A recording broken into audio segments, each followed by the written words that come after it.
अस्सलाम वालेकुम रहमतुल्लाहि व बरकातुहू। मैं रबिया नसीब ख़ान एक नई वीडियो में आपके साथ जुड़ चुकी हूँ और आप सभी से गुजारिश है कि वीडियो को लास्ट तक ज़रूर देखिएगा। ये वीडियो आपके बहुत काम की होने वाली है और अगर वीडियो से कुछ सीख मिले, अच्छा लगे तो और को भी शेयर कीजिएगा ताकि उनको भी इसके बारे में पता चले। ठीक है, अब वीडियो शुरू करते हैं और ये वीडियो है ज़िना से बचने का वाक़या। तो शुरू करते हैं। बिस्मिल्लाहिर्रहमानिर्रहीम। जैसे जैसे ज़िना करने का अज़ाब बहुत सख्त है, वैसे ही ज़िना का मौका मिले तो उसे छोड़ने का सवाब भी बहुत ज़्यादा है। एक शख्स तो जो नेक भी था और मुत्तक़ी भी था और वो हर रोज़ रात को मस्जिद में बैठकर हदीसों का मुताला करता था। हर रोज़ की तरह वो हदीसों का मुताला कर ही रहा था कि अचानक तेज़ बारिश शुरू हो गई और उसी बारिश में एक खातून फंस गई। वो खातून मस्जिद आकर उस शख्स से मदद मांगी कि मुझे यहाँ एक रात के लिए रुकने दीजिए, सुबह होते ही मैं यहाँ से चली जाऊँगी। अब शख्स सोच में पड़ गया कि अगर मैं पनाह देता हूँ तो शैतान मुझे बरगलाएगा और खूब वसवसे डालेगा और अगर मैं पनाह ना दूँ तो इनको कोई नाजायज़ फ़ायदा उठाएगा और मुसीबतें भी आ सकती हैं। ये सोचकर उसने उस खातून को ठहरने के लिए इजाज़त दे दी और कहा कि आप एक कोने में जाकर सो जाएं। फिर उस शख्स के जाने के बाद वो खातून उन्हें चुपके से देखने लगी और वो सोचने लगी कि ये करता क्या है, क्योंकि वो खातून भी मुत्तक़ीन थी और उन्हें भी अपनी इज्जत की फ़िक्र थी। जब खातून ने देखा तो हैरान रह गई। वो माजरा देखकर वो शख्स हदीसों का मुताला करते हुए अपनी उंगली को चिराग में डालता और उसकी आँख से जब उंगली जलने लगती तो उंगली को हटा लेता और पूरी रात वो ऐसे ही करता रहा। वो खातून ये माजरा देखकर हैरान हो गई और फजर की अज़ान होते ही फ़ौरन वो शख्स आया और उस खातून को मस्जिद से जाने के लिए कहा। उस खातून ने कहा कि अल्लाह की कसम मैं तब तक नहीं जाऊंगी जब तक आप ये ना बताओ कि सारी रात आपने अपनी उंगली को क्यों जलाया। उस शख्स ने कहा मैं नहीं बता सकता, ये मेरे और अल्लाह के बीच का मामला है।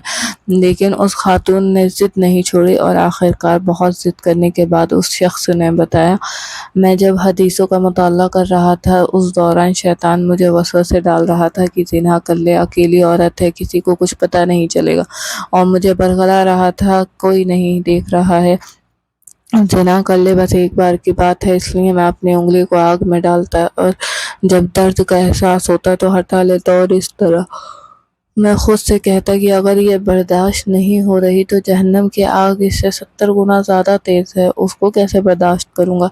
ये बात सुनकर वो खातून फ़ौरन घर गई और अपने वालिदैन से कहा।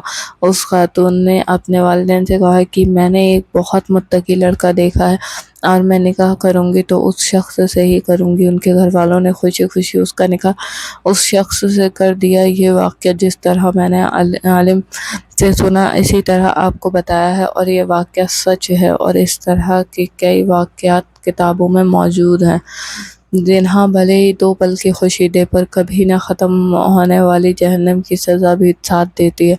जब इंसान बड़े गुनाहों को छोड़ता है तो अल्लाह उस इंसान की बड़ी बड़ी दुआएं और ख्वाहिशें पूरी करता है और दुनिया और आखिरत में भी खूब नवाजता है। बेशक हम सभी को इस चीज़ का ख्याल रखना चाहिए कि हमसे मतलब इतने बड़े गुनाह ना हो और हमसे जो गलतियाँ, जो कोताहियाँ, जो गुनाह हो चुके हैं उनके लिए हमें हमेशा खुदा से माफ़ी मांगती रहनी चाहिए और इस्तिग़फ़ार पढ़ते रहना चाहिए। और आप सभी से यही गुजारिश है कि इस वीडियो को ध्यान से सुने और इससे कुछ ना कुछ सीखने को लें, क्योंकि आज का जो दौर है उसमें हम बहुत जल्दी बहक जाते हैं लोगों की बातों में, लोगों को देखकर। हमें ऐसा नहीं करना चाहिए और आप सभी को इस चीज़ का ख्याल रखना चाहिए। अपनी नमाज़ों को दुरुस्त करें, अपने ईमान को दुरुस्त करें और इसी के साथ इस वीडियो को यहाँ पे लास्ट करते हैं। अस्सलाम वालेकुम रहमतुल्लाहि व बरकातुहू। अल्लाह हाफ़िज़।